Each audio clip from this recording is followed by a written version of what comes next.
Hello everyone. Today our topic is linear programming problem. So we will solve linear programming problem by graphical method. The question is use the graphical method to solve the LP problem, that is linear programming problem. Problem is maximization problem, that is 15x1 plus 10x2 subject to constraints 4x1 plus 6x2 less than or equal to 360, 3x1 plus 0x2 less than or equal to 180, 0x1 plus 5x2 less than or equal to 200, x1 x2 आपका है greater equal to 0। तो जब इस तरह के questions को हम solve करते हैं तो फर्स्टली हमें जो ये लेस देन और इक्वल टू की कंडीशंस गिवन है इन्हें सबसे पहले हम इक्वल टू में चेंज करेंगे। तो हमने इन्हें इक्वल टू में चेंज करा, that is 4x1 plus 6x2 is equal to 360, equation number 1। Second है आपकी 3x1 plus 0x2 is equal to 180। So second equation is 3x1 plus 0x2 is equal to 180. Third is 0x1 plus 5x2 is equal to 200, equation number 3, right? अभी हमें क्या करना है, first equation में पहले हम x1 को 0 पुट करेंगे, so you will get the value of x2। फिर हम x2 को 0 पुट करेंगे, then you will get the value of x1। So in equation number 1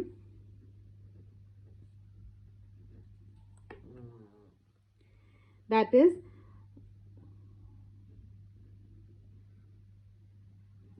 putting x1 is equal to 0।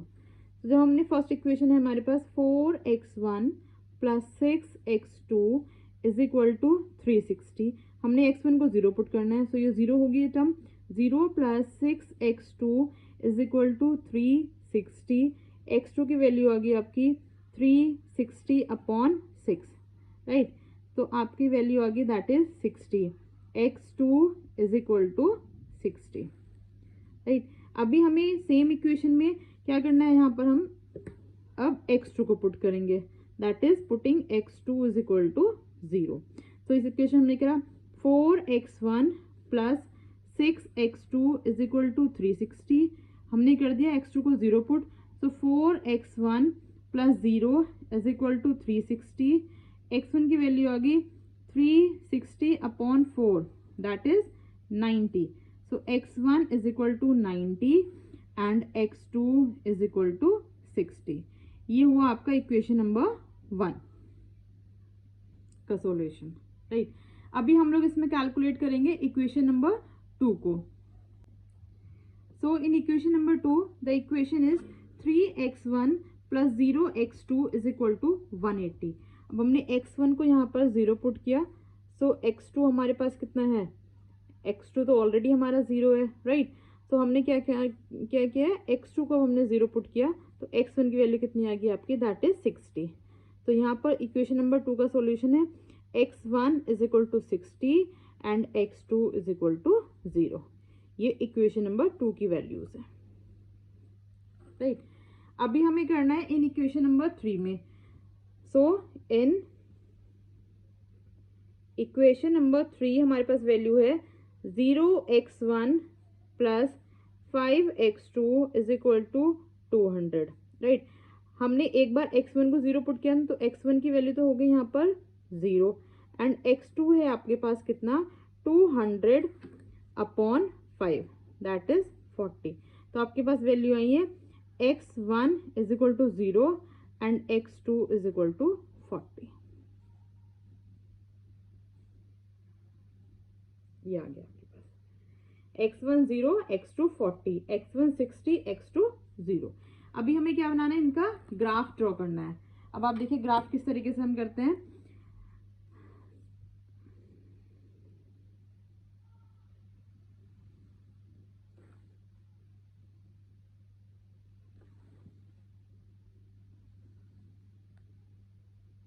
This is x1, this is x2।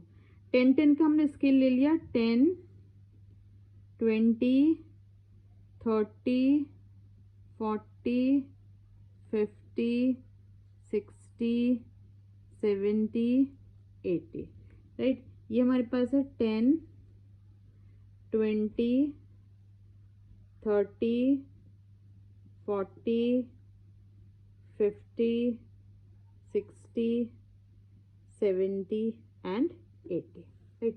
इस तरीके से हमने इनकी scaling कर ली है। अब आप देखिए, जो फर्स्ट इक्वेशन थी उसका हमारे पास जो वैल्यूज थी x1 90 एंड x2 आपका 60। तो 90 है तो हम ये वाला एक स्केल और बढ़ा देंगे यहाँ पर, ये हो जाएगा आपका 90 तक ले लीजिए आप, ये दैट इज 90, राइट। अभी हमने क्या किया है, x1 इज 90 है तो x1 की वैल्यू हमने ले ली 90, दैट इज ये वाला जो पॉइंट है हमारा 90, और x2 है हमारा 60, x2 इज आर 60। तो हम क्या करेंगे, 60 को 90 से ज्वाइन करा देंगे।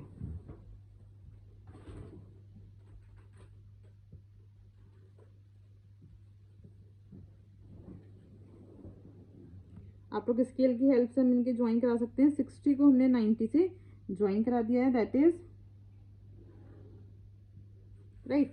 अभी आप देखिए इन इक्वेशन नंबर 2 में x1 था आपका 60 एंड x2 है आपका 0।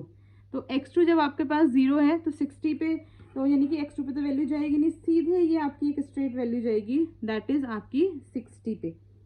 तो ये ले लिया हमने इस तरीके से 60, राइट।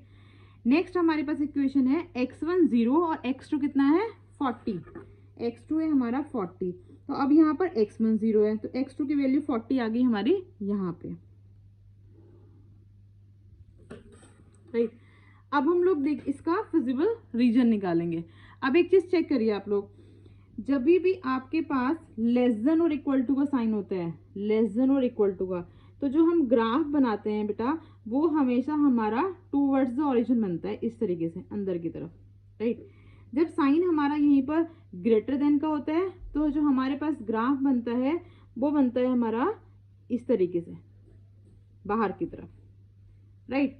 अब ये दोनों केसेस में आप लोग समझिए कि हमारे पास क्या वैल्यूज हैं आपके पास। हम इस तरीके से कैलकुलेट करेंगे कि जो फिजिबल रीजन हमें निकालना है वो हमारे पास क्या है, देखो सारी कंडीशन हमारी लेस देन की थी तो सारा जो ग्राफ हमारा जाएगा वो अंदर की तरफ जाएगा, ठीक है।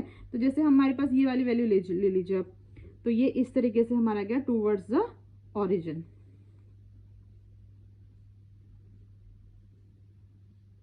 राइट। ये वाला जो ग्राफ है हमारा जो 40 पे गया है ये भी हमारा ऐसे जाएगा टूवर्ड्स द ओरिजिन, यानी कि अंदर की साइड आपका, राइट। ये वाला जो वैल्यू है ये भी हमारी ऐसी जाएगी। अब इस केस में हम लोग देखते हैं तीनों में सब में कॉमन एरिया कौन सा आया है, राइट। तो जो कॉमन एरिया है वो हमारा ये वाला एरिया हमारा कॉमन एरिया है, इस तरीके से, right. This is our common area. तो इस कॉमन एरिया को हम लोग बोलेंगे फिजिबल रीजन,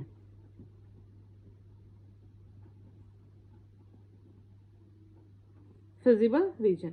अब हम क्या करेंगे, इसके कोऑर्डिनेट्स कैलकुलेट करेंगे। कोऑर्डिनेट्स कैसे, ये आपका है दिस इज ए, ये आपका पॉइंट है बी, ये पॉइंट है आपका सी और ये पॉइंट है आपका डी। तो हम क्या करेंगे ए बी सी डी के कोऑर्डिनेट कैलकुलेट करेंगे। कोऑर्डिनेट किस तरीके से निकालते हैं, जैसे ए के कोऑर्डिनेट है पहले एक्स के फिर वाई, तो यहाँ पर x1 और x2 है, तो यहाँ पे जिसके कोऑर्डिनेट है तो यहाँ जाएंगे आपके 60 एंड 0, राइट। जो सेकंड कोऑर्डिनेट है वो आपके पास क्या आएंगे, ये तो हमारा b 60 ही रहेगा क्योंकि 60 पे जा रही है ये स्केल, और ये जो स्केल हमारे पास वैल्यू आई है आप लोग चेक कर सकते हैं, ये हमारा जा रहा है दैट इज 220 से थोड़ा सा नीचे, तो हम ले सकते हैं यू कैन राइट 18, राइट। अब आप सी के कोऑर्डिनेट देखिए, सी के कोऑर्डिनेट्स क्या हैं, तो सी के कोऑर्डिनेट पहले तो हमारे यहाँ आ रहे हैं, यानी कि आप 30 ले सकते हो, 30 के नियरेस्ट है 30, और यहाँ पे जो हमारे कोऑर्डिनेट्स आएंगे वो हमारे पास है यहाँ 40। जो डी के कोऑर्डिनेट्स है वो हो जाएंगे आपके पास 0 और 40। तो कोऑर्डिनेट्स आप लिख सकते हैं यहाँ पर, दैट इज ए के कोऑर्डिनेट्स है 60 एंड 0, बी के कोऑर्डिनेट है हमारे 60 एंड 18, सी के कोऑर्डिनेट है हमारे 30 40 एंड डी के कोऑर्डिनेट है हमारे दैट इज 0 एंड 40। तो ये हमारे क्या है, ये हमारे कोऑर्डिनेट्स है, राइट। अब हमें क्या करना है, ये जो वैल्यूज आपकी निकली है ए बी सी डी की, ये वैल्यू आपको जो आपकी फर्स्ट इक्वेशन थी ना मैक्सिमाइजेशन की प्रॉब्लम, यानी कि जो ये फर्स्ट इक्वेशन थी हमारी मैक्सिमाइज z 15x1 + 10x2, इसमें ये सारे कोऑर्डिनेट्स हम लोग क्या करेंगे, पुट कर देंगे, राइट। तो अब आप देखिए किस तरीके से हम लोग इसको सॉल्व करते हैं। देखिए जो मैक्सिमाइज z की कंडीशन है 15x1 + 10x2, z a is equal to 60 और 0, यानी कि जो उसके कोऑर्डिनेट्स हैं, तो 15 × 60 + 10 × 0, वैल्यू आ गई 900 + 0 दैट इज 900। तो जो z a हमारे पास आया है दैट इज 900, राइट।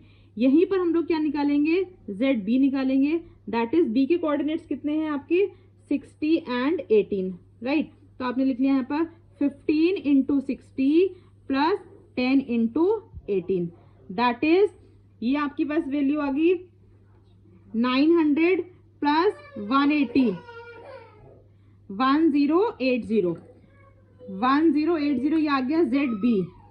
अब हम निकालेंगे जेड सी, दैट इज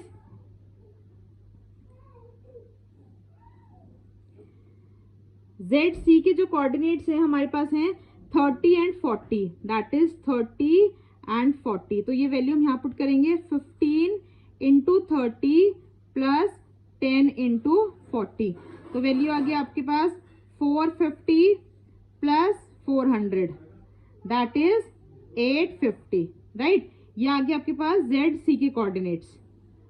अभी हम लोग क्या निकालेंगे, जेड डी के कोऑर्डिनेट्स निकालें। जेड डी के कोऑर्डिनेट्स कितने हैं 0 एंड 40, वैल्यू होगी 15 × 0 + 10 × 40, दैट इज 0 + 400, वैल्यू आ गई आपकी 400, यानी कि जेड डी के जो वैल्यूज आएंगे वो आएंगे आपकी 400।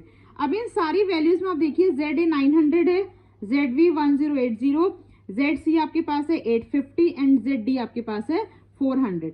इन सब में सबसे मैक्सिमम वैल्यू कौन सी आई है आपकी जेड वी से, दैट इज 1080। तो हम लोग क्या करेंगे, मैक्सिमाइज की जो कंडीशन आई है maximize Z is equal to 1080, ये तो जेड की वैल्यू आ गई। यहाँ पर x1 कितना था, x1 के कोऑर्डिनेट थे 60 और x2 के कोऑर्डिनेट हैं आपके 18, राइट। तो ये इस तरीके से हम लोग इन्हें सॉल्व करते हैं, ये है आपका इसकी values and this is your answer. यानी कि maximize z is equal to 1080, x1 is equal to 60 and x2 is equal to 18। Okay, thank you class. If you like my videos, please like, share and subscribe my channel. Thank you.